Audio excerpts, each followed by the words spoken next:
নমস্কার বন্ধুরা, আজকে একটা কোরিয়ান ডিশ আমি এত সহজ জলদি চটজলদি একটা করলাম। আমাদের তো আজকাল বাচ্চারা সব কোরিয়ান, রাশিয়ান, চাইনিজ এইসব ভালোবাসে। তো আজকে ভাবলাম তার ঠিক আছে, চটজলদি হবে, যেটা খাটতে কম হবে সেই রকম একটা চিকেন। এটাকে বলছে খুঙ্কার চিকেন, আমি নাম দিয়েছি। ওরা একটা কি বলছে কঙ্গো চিকেন নাকি।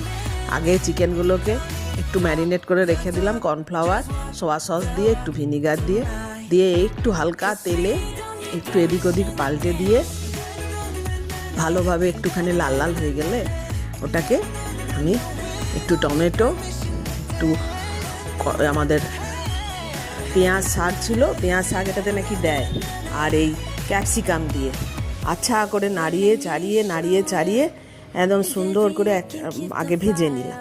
ভেজে নিয়ে এর মধ্যে একটা সস তৈরি করলাম। ওরাও একটা কি সস তৈরি করছে, নানা রকম আরও দিচ্ছে। আমাদের যা ছিল ঘরে, soya sauce, oregano, chilli flakes, একটু ওই তোমার পিৎজা সিজুয়ান যে সস থাকে ওইটা দিয়ে আচ্ছা করে নেড়ে আর এত ঝাল দিয়ে দিয়েছে, এটাকে আমি খুঙ্কার চিকেন বলে দিচ্ছি। এই যে এই একটা সস তৈরি করছি, এই সসটা ওর মধ্যে দিয়ে দেবো। ওইটাও আচ্ছা করে নাড়িয়ে চাড়িয়ে এত সুন্দর খেতে হয়েছে। আর তার সাথে আমি একটা গার্লিক নান তৈরি করেছিলাম, এত ভাল লাগছে খেতে, আমি নিজেই নিজেরটা তারিফ করছি, কেউ বলুক আর না বলুক।